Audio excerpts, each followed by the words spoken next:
Welcome to the Range Resources Second Quarter 2025 Earnings Conference Call. All lines have been placed on mute to prevent any background noise. Statements made during this conference call are not historical facts or forward-looking statements. Such statements are subject to risks and uncertainties, which could cause actual results to differ materially from those in the forward-looking statements. After the speaker's remarks, there will be a question-and-answer period. At this time, I would like to turn the call over to Mr. Laith Sando, Senior Vice President, Investor Relations at Range Resources. Please go ahead, sir. Thank you, Operator. Good morning, everyone, and thank you for joining Range's Second Quarter 2025 Earnings Call. With me on the call today are Dennis Degner, Chief Executive Officer, and Mark Scucchi, Chief Financial Officer. Hopefully, you've had a chance to review the press release and updated investor presentation that we've posted on our website. We may reference certain slides on the call this morning. You will also find our 10-Q on Range's website under the Investors tab, or you can access it using the SEC's EDGAR system. Please note, we'll be referencing certain non-GAAP measures on today's call. Our press release provides reconciliations of these to the most comparable GAAP figures. We've also posted supplemental tables on our website that include realized pricing details by product, along with calculations of EBITDA, cash margins, and other non-GAAP measures. With that, I'll turn the call over to Dennis. Thanks, Laith, and thanks to all of you for joining the call today.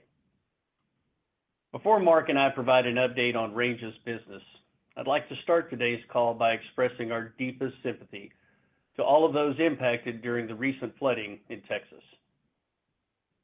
As we continue to gather information from this tragedy, we see just how close to home this has become for many of us at Range, and for many of you on this call. Our hearts go out to the families and communities impacted during this time, and know that we will keep you in our thoughts. As we shift over to Range's business, this year is off to a great start, with another quarter of consistent well performance and efficiency gains driving strong free cash flow, shareholder returns, and building operational momentum to support Range's three-year outlook. Range's previously announced growth plans of approximately 20% through 2027 have near-term line of sight to growing demand for natural gas and NGLs. At the same time, our plans are positioning Range to benefit from additional in-basin demand opportunities that are continuing to materialize. Just last week, in Pennsylvania, we joined the President, Senator McCormick, a bipartisan group of government officials, and leaders from the largest tech, construction, financial, and energy companies. In total, over $90 billion in new AI, power, and infrastructure investments were announced, all in Pennsylvania. These projects represent the future, one that will require a substantial increase in regional electric demand, positioning Pennsylvania natural gas to be a cornerstone that will power the AI revolution.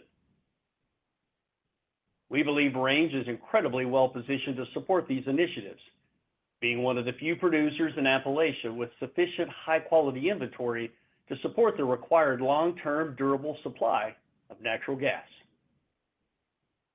More near-term, our consistent well results and countercyclical investments in drilled inventory over the last 18 months are allowing Range to very efficiently deliver a wedge of growth into this increasing demand. And importantly, we intend to deliver that growth while maintaining a disciplined reinvestment rate that allows for significant returns to shareholders at the same time. A key component of Range's business that allows growth and shareholder returns through cycles is Range's low capital intensity, which is anchored by our class-leading drilling and completion costs, shallow base decline, large blocky core inventory, and talented team. And we believe this was on display once again during the quarter. Diving into Q2, Range executed on our plans safely and efficiently, delivering consistent well results and free cash flow with steady activity levels that support the longer-term outlook we've communicated. All-in capital came in at $154 million, while generating production of 2.2 BCF equivalent per day, as we turn to sales approximately 156,000 lateral feet across 12 wells. Year-to-date capital is tracking better than planned. Our year-to-date savings from efficiencies reflect the benefit of returning to pad sites for ongoing development and the team's dedication to continued improvement. I'll touch on a few of the operational highlights driving this in just a moment. We have invested approximately $300 million in development and land capital in the first half of the year versus our full-year budget of $650 to $690 million. As a result, we are lowering the high end of our capital guidance to $680 million without altering our planned operational activity. For production, we expect continued strong performance in the field will drive annual production above our prior guidance, with outperformance weighted towards the fourth quarter as we bring in a spot completion crew later this year to complete 2 pad sites. We are expecting production to be roughly flat in the third quarter at 2.2 BCF equivalent per day, and then stepping up to approximately 2.3 BCF equivalent per day in the fourth quarter, demonstrating progress toward the planned growth we have discussed for 2026 and beyond, and aligning with an expected steady improvement in natural gas fundamentals. Consistent with prior quarters, Range operated 2 horizontal rigs during the second quarter, drilling approximately 284,000 lateral feet across 20 laterals, averaging over 14,200 feet per well. This adds to Range's planned drilled, uncompleted inventory and places us on track to exit 2025 with more than 400,000 lateral feet of growth-focused inventory, supporting our 3-year outlook. Building on the momentum from earlier this year, our operations team set new Range quarterly drilling and completions records. To start, our drilling team set another program record by averaging approximately 6,250 lateral feet per day. This achievement occurred while maintaining precision within an exceptionally narrow geosteered landing target window, underscoring Range's capability to drill our longest, fastest, and most accurately placed wells to date. On the completion side, the team executed 812 frac stages, setting a new company record for the most stages pumped by a single crew in a quarter, a 7% increase over the previous record. To achieve this level of completion efficiencies clearly takes planning across multiple departments for water operations and logistics, and the team continues to impress, all while keeping lease operating expense at just 11 cents per MCFE for the quarter. This type of drilling and completions efficiency puts us in great shape for 2025, while also setting up the 3-year outlook we've communicated. I'd like to congratulate our team on the new milestones set during the quarter. Before moving on to marketing, I'll briefly touch on supply chain. The strength of Range's long-term service partnerships and the contractual agreements that are in place for the remainder of the year support the improved capital numbers I've highlighted. These agreements cover the majority of our 2025 spend, including drilling rigs, hydraulic fracturing services, proppant, tubular goods, and diesel fuel. Looking towards 2026, Range is preparing to launch our annual RFP for services in the months ahead, seeking to secure go-forward service pricing. And while it is early to talk specifics on 2026, we expect Range will continue to be in a leading position on well cost and capital efficiency, with the low required reinvestment rate that you've come to expect from us. Now turning to marketing and the macro. Natural gas inventory finished the quarter at approximately 3 TCF, down 6% from the prior year and supported by record high LNG feed gas, which reached over 17 BCF per day in the second quarter. From a combination of added U.S. LNG exports and pipeline expansions to Mexico, the U.S. natural gas market is expected to add 8.5 BCF per day of new demand over the next 18 months, which we believe to be supportive of near-term natural gas fundamentals.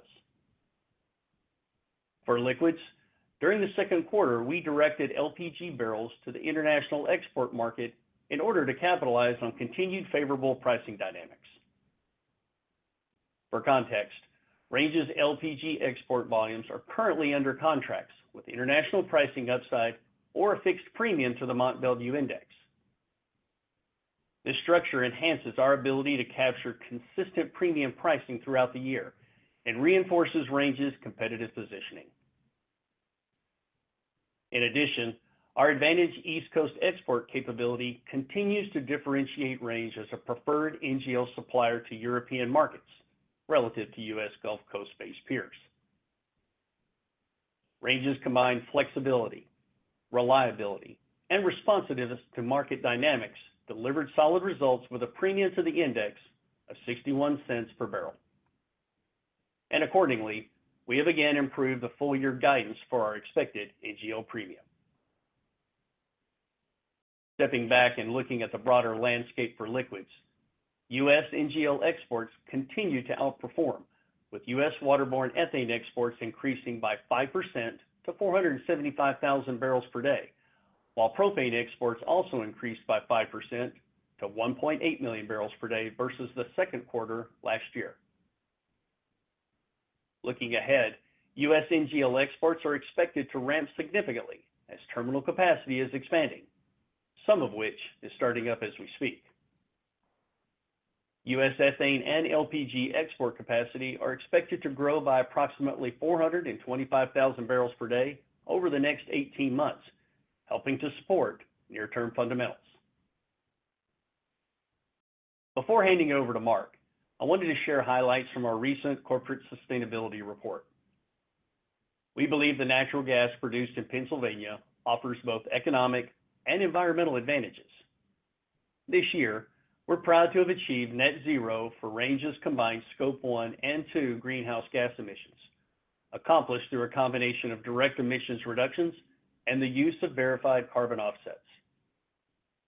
And this commitment can be seen in our 83% reduction in methane's emissions intensity over the last 5 years. In addition, we expanded our MIQ certification to cover all of our Pennsylvania assets and once again earned an A grade, the highest distinction available.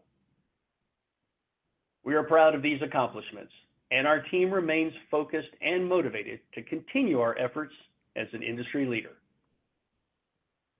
Now, as much as ever, we believe the future of natural gas and NGLs is strong, with significant demand coming in the near and medium term both globally and within Appalachia. Range is poised to help meet this future demand while creating outsized value for shareholders, with the strongest financial position in company history, a large contiguous inventory measured in decades, and a proven track record of delivering through-cycle returns of capital while investing in the long-term success and optionality of the business. I'll now turn it over to Mark to discuss the financials. Thanks, Dennis.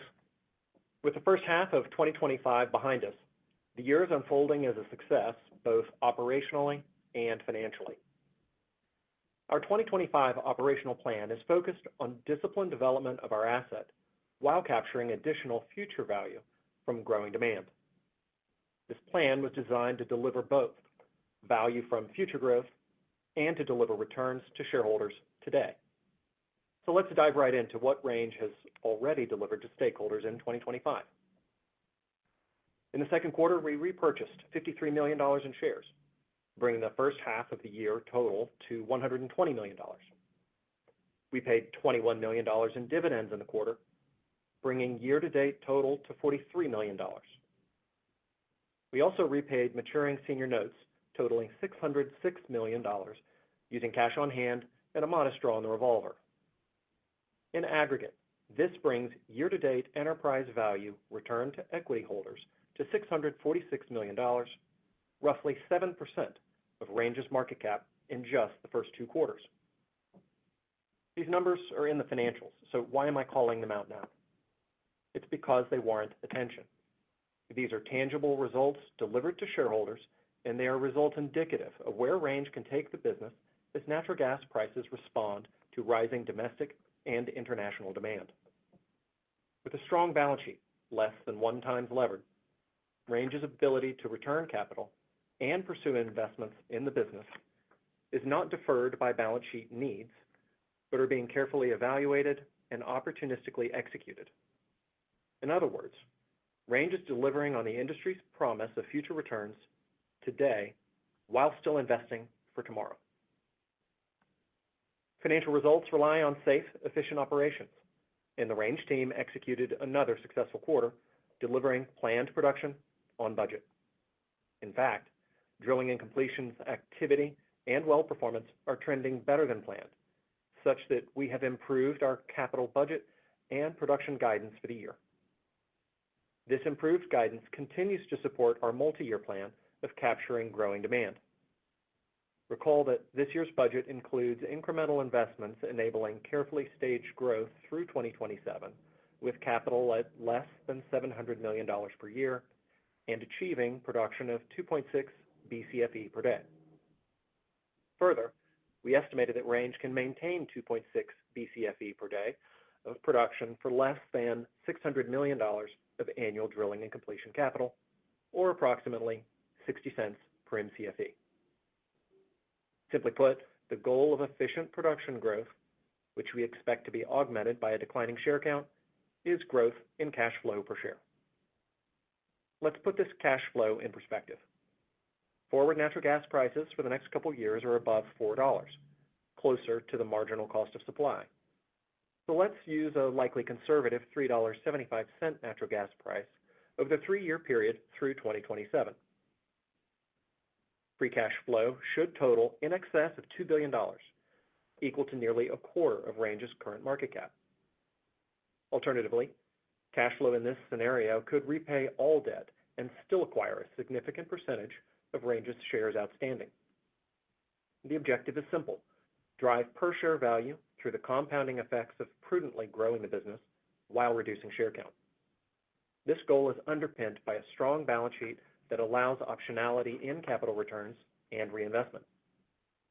Combine this with the long duration of our inventory, and we believe the Range story represents a unique value. Given the level of Range's expected cash flow generation and changes to tax rules within recently passed legislation, it's worth a quick update on how the effective tax rate unfolds over the next few years. We anticipate Range becoming a full cash taxpayer 1 year later than before, due to updated depreciation and R&D expense rules. As a result, we expect the effective cash tax rate for 2025 will be in the low single digit. 2026 will likely be mid-single digits. 2027 should be high single digits. And in 2028, full cash taxpayer with rate in the mid to high teens.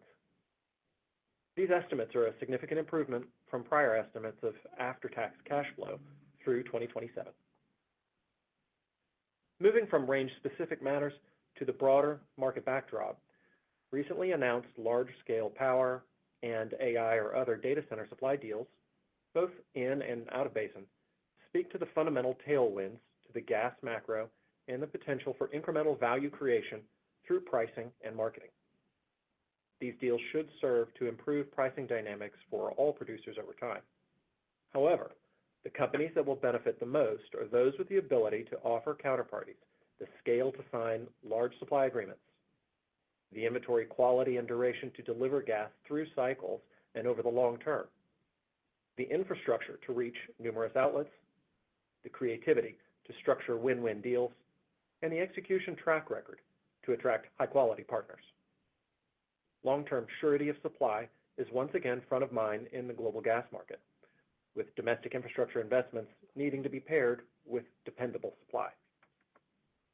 Range is among a small group of companies well-positioned to provide the market's required surety of supply long-term. That position should allow us to capitalize on our strategic advantages and ultimately produce positively differentiated margins, greater free cash flow, and superior shareholder returns.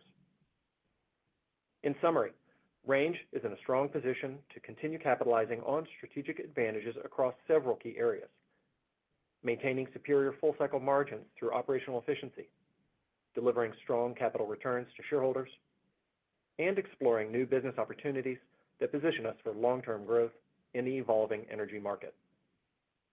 As the natural gas market continues to evolve, Range will remain nimble, responsive to market signals, and focused on creating sustainable value for our shareholders. We're excited about the opportunities ahead and remain confident that our strategy will continue to deliver superior financial and operational performance. Dennis, back to you. Thanks, Mark. The first half of the year results for Range reflect a consistent theme communicated earlier this year and throughout prior quarters. Strong operational performance against our stated multi-year plan, consistent free cash flow generation, and prudent allocation of that cash flow, balancing returns of capital, balance sheet strength, and the optimal development of our world-class asset base. You've heard us state this before, but we continue to believe the results communicated today showcase that Range's business is in the best place in company history, having de-risked a high-quality inventory measured in decades and translated that into a business capable of generating significant free cash flow through cycles. With that, let's open the line for questions. Thank you, Mr. Degner. The question and answer session will now begin. If you would like to ask a question, please indicate by pressing the star key, then 11. If you're using a speakerphone, please pick up your handset before asking your question. If you would like to withdraw your question, you may do so by pressing star 11 again. And our first question comes from Doug Leggett with Wolfe Research. Your line is open. Good morning, guys. Thanks for having me on. So, Dennis, obviously a lot of news in your backyard regarding supply agreements, and you've been very vocal about the potential market opportunity. So far, I think you were actually the first to talk about it, but so far Range hasn't participated. So I wonder if you could offer any line of sight on where you stand on supply deals, and I guess address perhaps what we're hearing back at least is the biggest worry of the regional market, which is, the market gets oversupplied because everyone adds production and ends up killing the regional basis. How do you think about managing the cadence of supply agreements versus adding production? I've got a quick follow-up, please. Yeah, good morning, Doug. Thanks for joining us on the call. You're right. We were one of the first to make an announcement during this past spring with our relationship and commitment to supply fuel gas into power generation between Imperial Land Development and also Imperial. Understanding from conversations that we've had ongoing with them is that there's been a significant amount of interest for subscribing to that end use that will come out of that facility development. So certainly a very dynamic space right now when you, as you point out, look at all the announcements made just within the past week or two. So we would expect that to continue to mature and for an end user to step into that commitment that we communicated again this past spring. From a supply standpoint, we think there's the ability for that facility to grow even beyond what's been communicated in prior releases. But for at least as it stands today, we feel pretty confident that something's going to come together here in the near term that we can talk further about. As I take a step back and think about two things. One, the broader picture of last week and the $90 billion in commitments that have been announced, and the 1.5 BCF a day that others will supply at least here from those announcements.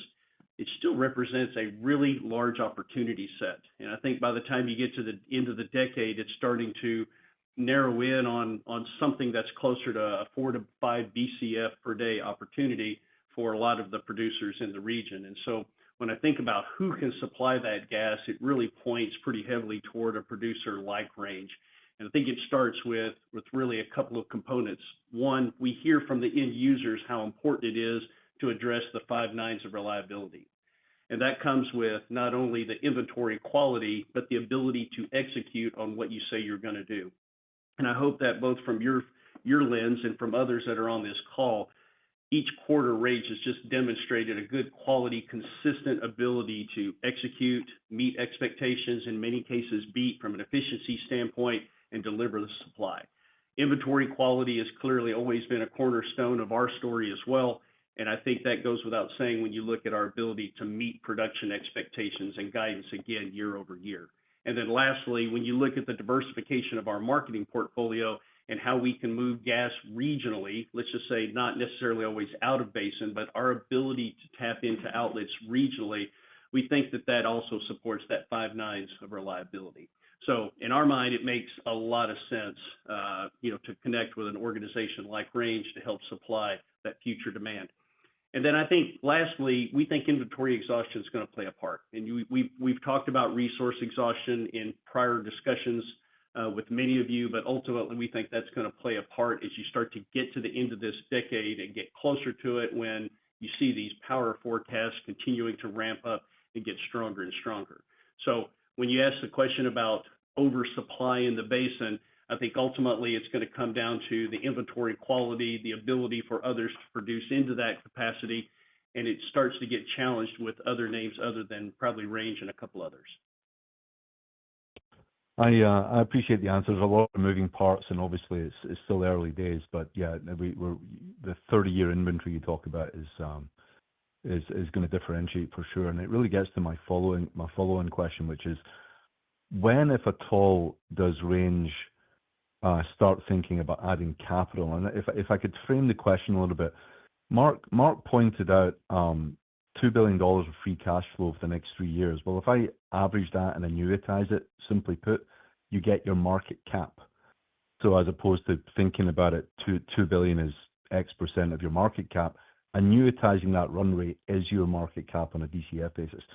So growth needs to be part of the story. And I guess my question is, when do you think, or do you need to add activity to support longer term growth beyond the 2-rig, 1 frac you have currently? I'll leave it there, please.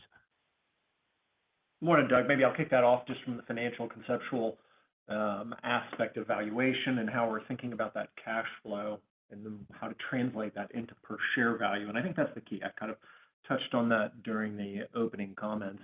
You're right. The number over the next couple of years in this illustrative example we gave, 375 type price, is well over $2 billion, something really closer to $2.5 billion cumulative free cash flow over a 3-year period. But I think the key point there is that's talking just in the absolute for the corporation.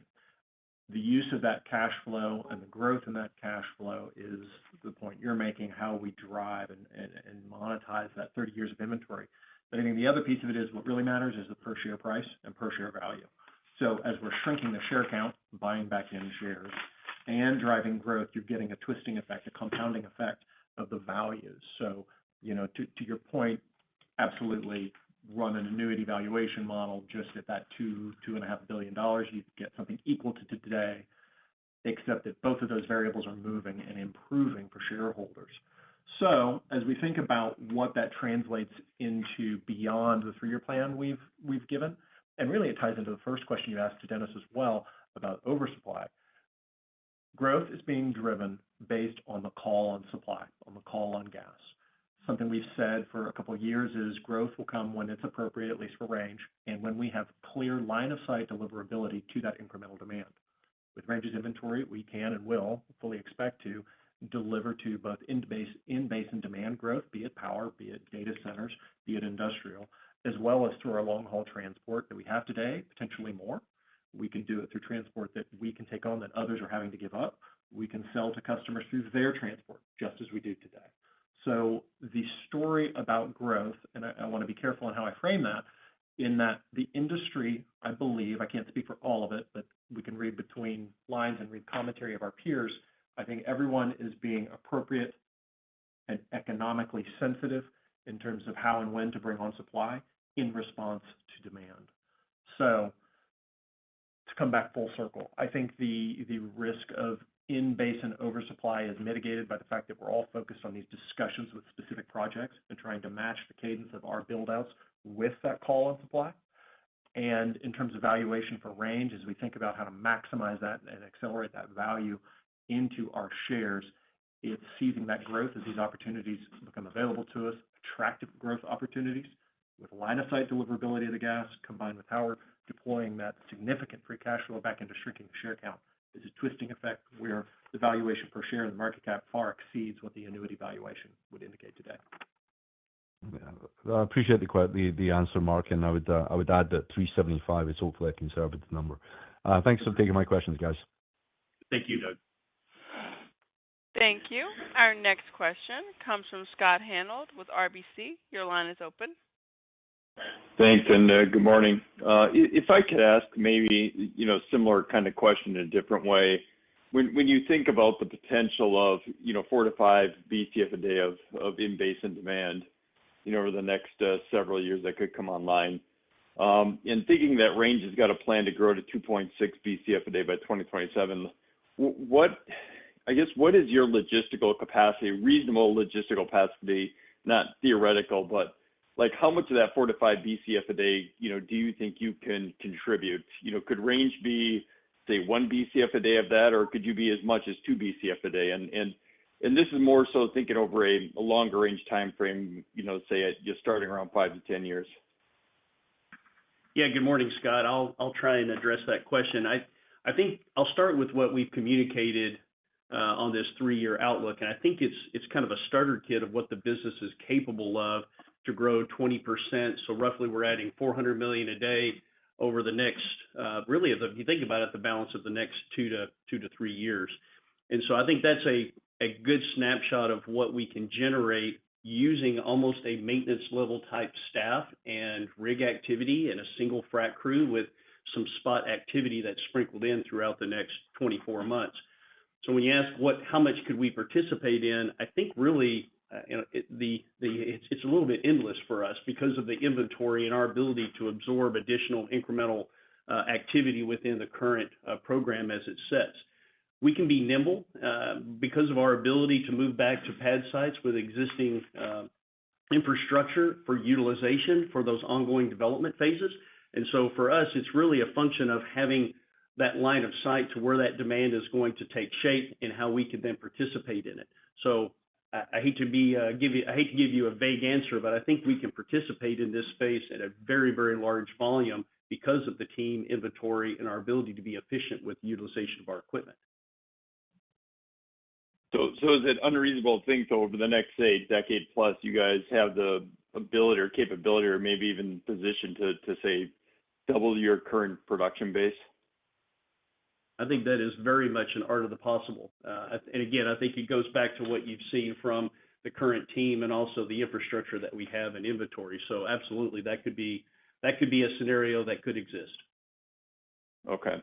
And as my follow-up question, I think Mark, kind of inferred in some of his opening comments that, some of these new counterparts with, various power projects and data center projects, have more of a bent of looking for partners with surety of supply and inventory, which obviously you all, and as you noted, a couple others only have that ability. Is there anything else, as you think if there are, 3, maybe 4 companies in Appalachia that can actually provide some of these longer term, supply contracts, is it, outside of just quality of it and depth of inventory, what else are they looking for, right? How competitive is the pricing and what kind of pricing dynamics are they looking for? And how do you look at the pricing dynamics as well? Yeah, maybe I'll start this one off. It's a good question, and it's frankly just a touch early to give too many details before all of these contracts are nailed down, the details of pricing, term, and so forth. But you've touched on all the key elements. Surety of supply is number one. Dennis mentioned it a minute ago. These data centers, and whether it's data centers or a power plant or an industrial plant with on-site generation, I mean, it's 99.999% reliability is what they want. So you got to have the inventory. And for Range, these types of contracts are nothing new. We have 15-plus year term deals with various customers. What is unique to Range is our experience in structuring deals that may be, in basin plus, but we've also structured deals that can work and capture value for both sides. Putting collars around pricing, identifying the risk factors. So, think creatively, as we mentioned. If we think about what Range wants, if we're going to commit to a 15-year deal, we're in essence saying that, look, we're going to hold that portion of our production flat, so we're in essence committing to capital to maintain that production over a 15-year period. So what are we being paid to give up that option value for redeployment of that capital elsewhere? So you would certainly expect some downside protection. So maybe it's a hub-type protection, natural gas price protection. Now, conversely, we're sensitive to what our customers will need. These need to be win-win deals for them to be truly successful, as we've experienced in our prior deals. So what is their risk factor? Well, their risk factor is prices blow out and go too high. So they might want a ceiling, but what is their ceiling? It's their alternate feedstock. It's that, in the petchem industry, is it naphtha? Is it something else? Well, in this case, it's electricity prices. So do you get creative and put something like a hub floor and a spark spread ceiling? There's a variety of things under discussion. And this is not just the one or two names that have been in the public arena so far. There are a host of potential customers being discussed and different structures and different terms. So what I'd say is these are 20-plus year type investments for those developers and for those data centers, and Range is in a variety of these conversations to make sure we get the best deal that works over time for us and for them. Thanks. That's a good answer. Appreciate it. Thanks, Scott.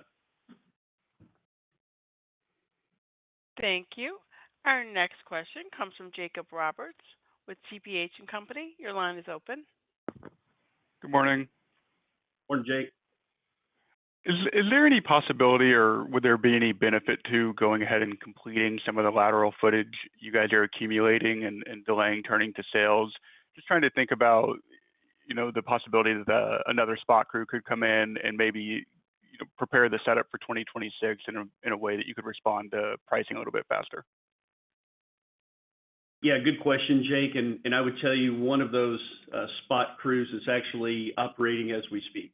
So maybe in some regards, we're thinking very similarly at this phase of our program. So we're executing one of them as we speak. The other one's going to be a little bit later this year. Some of this activity lines up with our midstream expansions that we have set to commission in the end of Q3, beginning of Q4. And as you heard us say in the prepared remarks today, we think that timing really lines up well with good, efficient operations and that supply coming into the market when we start to see the fundamentals further improve going into this winter season. So we think we've got the right timing there, and hopefully everything will come together as expected. Great, thank you. And as a follow-up, the demand and the assumed growth in your backyard is exciting and certainly capturing the day today, but wondering how you think about that opportunity set locally versus the potential that you and some of the other Appalachia players may be needed to backstop Gulf Coast demand, given some inventory exhaustion we may see in other basins. Is there any interest in looking south at new pipeline opportunities or similar? Yeah, I think there's, when you start to take a step back, I think really it comes down to where do we see the strongest margins present themselves. And so when you look at what's supporting a piece of our 3-year outlook that we communicated earlier this year, it is with utilization of some additional long-haul transport that we picked up that gets to the Midwest and also to the Gulf Coast. So we feel like even though there's a lot of discussions, as you point out, around in-basin demand, the Gulf Coast market is still going to need supply going forward. And given the conversations around resource question marks and inventory exhaustion in the future in places like the Haynesville, we think this plays well as you start to think about Range's ability to not only participate in the current transport that we've been able to acquire, but also other transport that will become available because it's going underutilized. As you think about new projects, clearly, I think I saw a list the other day from some internal work where there's 14 roughly projects that we're aware of that are either brownfield expansions or greenfield projects that are under evaluation that could get gas to places like the Northeast and add additional supply to the Southeast and also to the Gulf. We're going to be patient when it comes to those projects and make sure that we understand what that netback looks like for Range versus, again, the demand growth that's going to take place in the basin. But as you've heard us say on today's call and others, the inventory backstop for us is just really allowing us that flexibility to think about how we could participate in the growing demand term. And as you've heard Mark touch on, even what kind of pricing structures would exist, not only for the AI type discussions, but also for future Gulf Coast opportunities as well. So I think you can expect to see a diverse portfolio from us like you've seen in the past, where we're trying to get to premium markets and also support our best netbacks. Thank you. I appreciate the time. Thanks, Jake. Thank you. Our next question comes from Kevin McCurdy with Pickering Energy Partners. Your line is open. Hey, good morning. 2Q CapEx came in well below expectations, and it looks like net lateral footage was up pretty materially quarter over quarter. Any comments on what the main driver of executing on those lower well costs are? Is there anything particular on the drilling or the completion side, or maybe any comments on deflation you're seeing in the market? Yeah, good morning, Kevin. I think our conversation around capital for Q2 really starts with some of the efficiencies you heard us touch on in the prepared remarks. Drilling team just continues to really hit a home run here. By drilling 6,250 feet on average in the lateral during the quarter, those are just some of our most capital efficient wells that we're seeing come through the numbers, if you will. That gets us on to the next pad sites more efficiently and quicker. And so ultimately, I would tell you that some of our capital savings really comes at the back of that. We were really efficient with water logistics also during Q2, supplying those 800 frac stages that the team pumped. And so that means lower LOE, but also lower cost as we then feed that water into the operating site itself. So very much if you look over the past couple of years, you've just seen kind of a quarter over quarter and year over year incremental improvement. Some of it's on the back of process, some of it's on the back of also infrastructure and changes in the equipment that we use on location. But our capital coming in the way it has so far has really been on the back of just good quality, efficient operations. And part of the reason why you saw us pull down the upper end of our guidance for the year. I appreciate the further detail on that. And as a follow-up, with all this talk about potential gas growth in the future, do you have a view on the local NGLs market's ability to absorb additional production, or would you consider growing with lower BTU inventory? Yeah, I'll start here. I think we see good line of sight on what the NGL market looks like. And really, it's going to start with a balance of both local and international exposure. Part of the reason why you saw us take on some incremental capacity on the East Coast through the Repauno terminal. Everything is on track there as expected to support our 2026 and 2027 NGL growth profile. But as you've seen in the past, we also remain pretty focused on the ability to toggle those barrels and sometimes even split the various components apart where we see the greatest demand take place. So you've seen in some quarters, as an example, we may have sold greater than 80% of our propane into a waterborne export market, and we may keep some of the butane here in the lower 48 or in regional markets. We can do that based upon rail and other pipe exposure optionality that we have. So we feel like we've got good visibility in what that future demand looks like. And as you start to look globally, there's a lot of infrastructure that's being built out, both on the LPG and on the propane and also on the ethane side, both from a dock capacity export standpoint, some of which is commissioning now, but also just future PDH, ethylene steam crackers infrastructure over the next 18 to 24 months. So we feel like we've got good line of sight into what that growing demand looks like, and we feel like there's a constructive view for NGLs going forward as we grow the business. Appreciate that. Thank you. Thank you, Kevin. Thank you. Our next question comes from Neil Mehta with Goldman Sachs. Your line is open. Yeah, thanks, Dennis team. Great call. I just wanted to follow up on the U.S. production numbers. I think there's no doubt there's going to be tremendous amount of demand over the long term, but there's been an investor debate around some of the scrapes that we've seen here over the last couple of weeks with production kind of queuing up over 107 on some of the third parties. So I'd be just curious, have you been surprised relative to your own modeling about U.S. production? And do you think that there will be price elasticity if near-term gas prices surprise to the downside? Yeah, good morning, Neil. Thanks for joining us. I would say there's been very few surprises for us as we think about the supply for the year.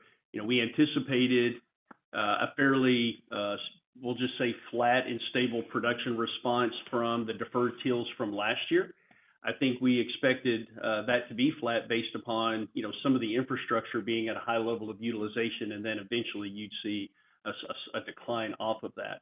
We've been going through midstream maintenance season across the industry, and so when you look at whether it's LNG infrastructure or other pipes, compression, and other downstream short-term impacts, we're starting to come out of that now at this point in time, all at the same time that we're at the doorstep of seeing phase 2 of Plaquemines get commissioned and also start to see ramp up further of Corpus Christi Stage 3, and then later this year, pending further updates, Golden Pass starts to see some feed gas start to go through that facility. So we think there's a lot of reason to believe that we could end the year that's somewhere similar or a little bit north of where we're at from a U.S. production standpoint. Let's just say 107 BCF a day.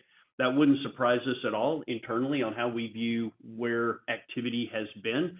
But again, when you start to look at the dynamics, that's about 4 BCF a day, roughly year over year increase in production at that point. We're also going to see about 4 to 5 BCF a day in incremental demand take shape between LNG and other aspects. And so exports to Mexico, and that doesn't include Shell Canada. So we feel like there's a balance here that's playing out that's different than just focusing maybe on a storage number and level alone. But if we end up at 3.8 to 3.9 TCF, let's just say this fall, that roughly turns out to be about 39 to 40 days from a days of supply standpoint. And that's a good couple of days below where we were last year at that same time. And it's below the 5-year average. So we feel like this all still sets up really well as we kind of start to, as an industry, shift our eyes away from a storage level alone and think more about the demand and days of supply coverage.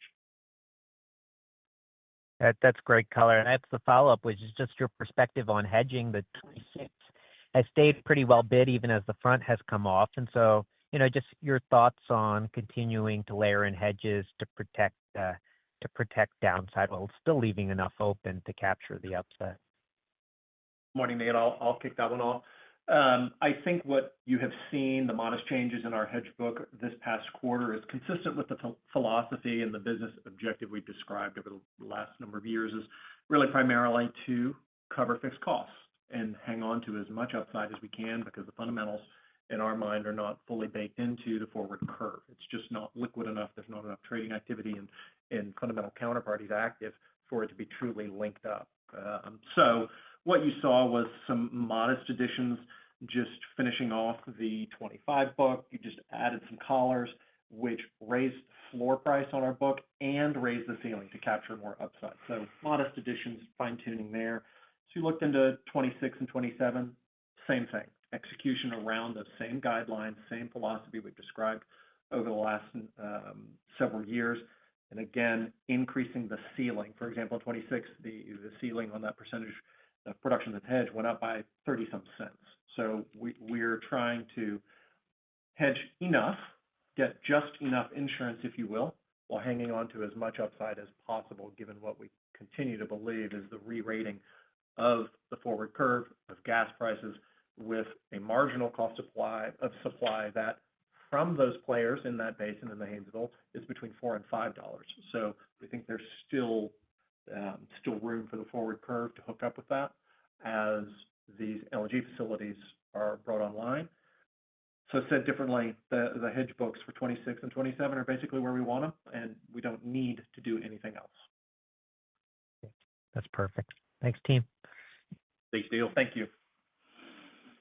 Thank you. Our next question comes from Roger Reed with Wells Fargo Securities. Your line is open. Yeah, thank you. Good morning. Hey, Roger. Morning. Seems like a lot of it's been covered. Maybe get a little bit granular here. Y'all talk about lateral feet as an indicator of, expectations where we'll be at the end of the year. Just curious, as you look into call it the first half of 26, second half of 26, how we should think about that lateral foot need, call it the backlog you need in order to hit some of the growth targets you've laid out. And then the industry's been in such a, call it almost a stasis mode, right? Just maintaining production. You're going to shift here to growth. How do you think about managing that, with your service providers and maintaining your efficiency, or even continuing to improve it as we've seen? Maybe what are the challenges in delivering on that? Kind of two questions in one, and I won't ask any follow-up, I promise. That's okay. Again, thanks for joining us, Roger. I think when we start to think about lateral feet requirements for 2026, we've really been quietly building that over the past 24 months and through the balance of this year. Part of that was getting to a place of having some visibility to what the setup could look like. We've been running an efficient 2-rig program with 1 frac crew, and really those 2 drilling rigs have generated a little more inventory than that 1 frac crew could consume. And so now here we are looking at 2026 with the ability to start utilizing more of that inventory, which should be in excess of 400,000 lateral feet as we think about 26 and 27. So next year, you should see a similar capital requirement that we've communicated up to this point, and you should see the dollars get allocated more heavily on a percentage basis toward the completion side to start working through that inventory, all while a single, maybe 1 to 1.5 drilling rigs is continuing to kick out some inventory for then 2027 as well. So we feel like there's the right kind of setup. We keep it very efficient. And then by the time you get to the end of that profile, we feel like we can hold production flat, as you heard Mark touch on today, roughly 2.6 BCF a day with a similar type activity set. But depending upon what materializes, we can also consider some incremental growth beyond that if that's what's required and what the market is calling for. From a service company standpoint, ultimately, we feel like we've got the right service partners in place, really quality service partners. Many of them have been with us for a number of years, dating back to when we drilled some of the early on discovery and delineation wells. So we feel like there's good stability there, and we have the ability to ramp into this space instead of using, we'll say, a partial crew on the frac side. It's something more like 6 months, or maybe instead of having a partial year with a given top hole rig, maybe it's a full year. So we have that ability to work with them, communicate. We do what we say we're going to do. We think that pays off really well because there's business certainty on their end to then plan around how we're thinking about executing for the next several years. So all in all, we've seen really good partnerships across the board, and I think that's why you see the efficiencies that you do that come out of our program quarter over quarter. All right. Thank you. Thanks, Roger. Thank you. Our next question comes from David Deckelbaum with TD Cowen. Your line is open. Thanks, everyone, for taking my questions. Dennis and Mark, I wanted to follow up on just the conversation, just for context, that now that you're effectively below your long-term debt targets, and you kind of you laid out there the 375 sort of case over the next several years. How do you think about the split of returning capital to shareholders while also thinking about investing in the business? And are there portions of the business that we should expect you to look more deeply at, particularly as you think about trying to satisfy in-basin demand, whether it's more organic leasehold opportunities and extending lateral feet, or if you're looking at perhaps other sorts of infrastructure investments, or maybe things that we might not be thinking about? Yeah, good morning, David. I think you've touched on a lot of the things we've mentioned over the last number of quarters, and as you've seen us evolve and ebb and flow in how we're returning capital, how we're allocating the cash flow this business is generating. So you're right, we are very comfortably within the target debt zone. First, I guess let me touch on that debt target guidance, that net debt of $1 to $1.5 billion. Let's think about that when it was established a number of years ago. We described it as through a cycle. And I would think about an appropriate balance sheet and the changes in the balance sheet over a cycle. So you're going to continue to delever in the strongest points of the cycle to build your dry powder such that you can be opportunistic at those points in time when you can create the most value. So we continue to have a strong balance sheet, but you've seen us in the first 2 quarters of this year more than double what we did in share repurchases from last year, and slowly grow the dividend this year. So as we've said in prior calls, the stronger the balance sheet was, the greater the flexibility we had in returns of capital. And another piece of that returns of capital program that we laid out at the beginning was we were shying away from a purely formulaic approach. We think that creates a very pro-cyclical type program where you're buying when maybe prices have run on you and there's better allocations of that capital back into the program or paying down debt or other uses. So, just as an example, the way the program was executed this past quarter, our average share price on repurchased shares was roughly $36.37, so well below the average price during the quarter.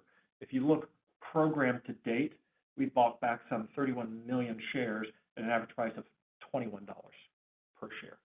So as we look ahead, we want to retain that optionality of buying in the shares. But fundamentally, Range is a natural gas liquids production company. So maintaining efficient production, focusing on operational efficiency, focusing on these value-added contracts and capturing that disproportionate market share of this demand as it comes in, enabled by our transportation portfolio and depth of inventory, is how we think about that going forward. Now, what other things might we invest in along the way?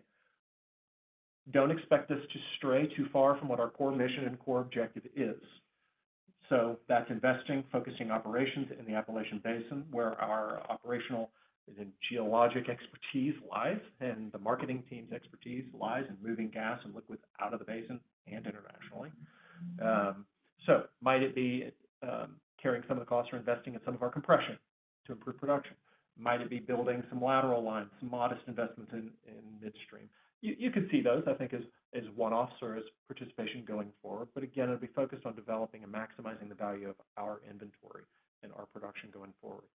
I think as you think further down the line, might we buy in some royalties? I think on our properties, I think that's an option as well. But fundamentally, the way we view these types of options is we come back to what are we buying for you, the shareholder, in terms of cash flow per share, resource and production per share, future resource potential per share. So whether that's buying in Range shares and you're acquiring them that way or through some other means, that's what we're focused on, is the per share value. Appreciate it, Mark. And then maybe just as a follow-up, Dennis, you talked about looking to announce perhaps an opportunity near term on a data center project. I guess as you think about those terms versus perhaps just remaining exposed to in-basin pricing and potentially capturing some of that upside volatility, I guess, do you feel like the incentive is enough at this point for you to look to sign some of those supply agreements? And why do you necessarily feel that you have to be involved on the data center supply side? Yeah, I think there's going to be lots of opportunities. And I think when you look at what we already have from a production that stays regional and in basin, I mean, essentially 20% of our net gas volumes are going to stay regionally and marketed on a seasonal annual basis anyway. So we feel like we can participate in both, we'll just say, the regional volatility, but also take on, as you've heard us say, this project is going to represent somewhere between 90 and 100 million a day in production. So again, a small percentage versus the greater opportunity set of our production versus also what's in basin. So we feel like we can do both. But it's going to come down to the pricing structure that I'll just say the hypotheticals and thoughts that Mark walked through earlier, where we're providing some strength in how we think about our netbacks. Also, it could be that we're providing some thoughts around an upside exposure for them as well. It could also trickle down in how we think differently about hedging in the future as well, with some assurity around some of these pricing structures. So we think we can do both, quite honestly. Appreciate it. Best of luck, guys. Awesome. Thanks, David. Thank you. We are nearing the end of today's conference. We will go to Phillip Jungwirth of BMO for our final question. Thanks. Good morning. Morning, Phillip. Coming out of the Pennsylvania Energy Innovation Summit last week, can you speak to the discussion or level of optimism around federal permit reform, just as it relates to third-party pipeline or in-basin projects, in-basin demand projects, and how meaningful some of the changes in the big, beautiful bill could be here? You're also welcome to touch on any local and state dynamics in that also.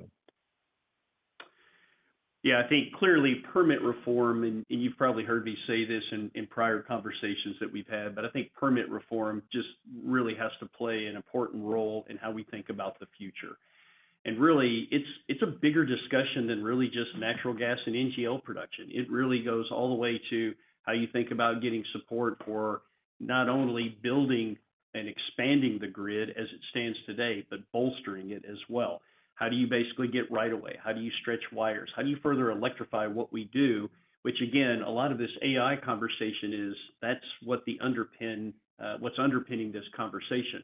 And then the feed gas that we as a company could then provide into generating that power source for a lot of what the future opportunities look like. So in our mind, there's a fair amount of optimism around permit reform taking shape. Even a year ago, you actually saw some bipartisan support between Senator Manchin out of West Virginia and Barrasso out of Wyoming to have, we'll just say, some language that was being constructed even then. And if you think about a year ago, we were all going through a phase of campaign fatigue and trying to understand what the new administration could look like or if there would be a change.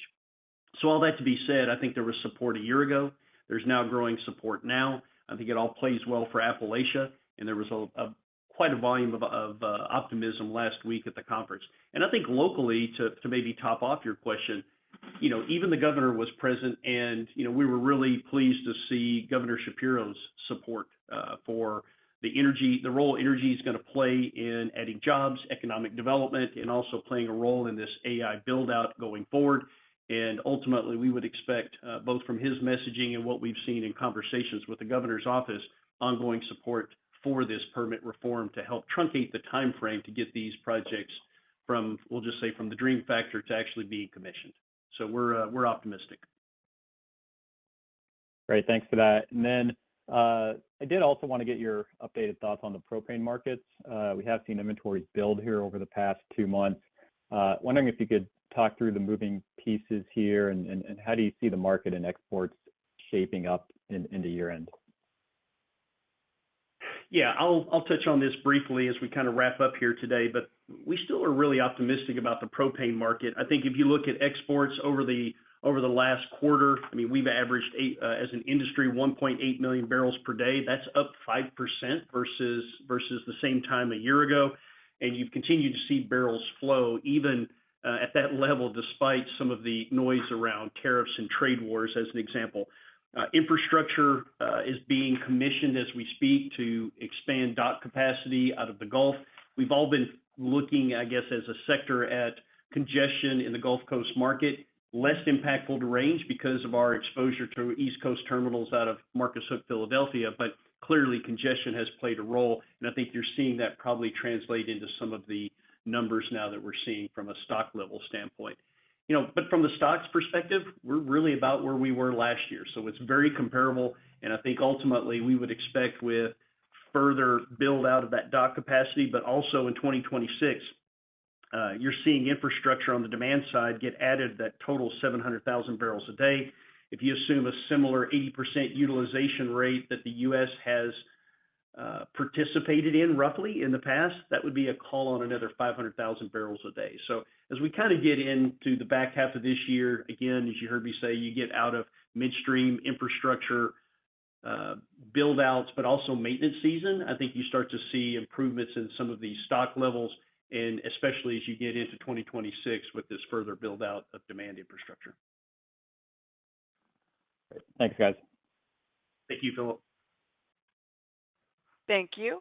This concludes today's question and answer session. I'd like to turn the call back over to Mr. Degner for his concluding remarks. I'd like to thank everybody, as always, for joining us on the call today and having another great conversation with us. If you have any questions, please don't hesitate to follow up with our investor relations team. We look forward to seeing you at upcoming meetings and on the road during the fall and talking again in October at our next call. Thanks, everyone. Thank you for your participation in today's conference. You may now disconnect.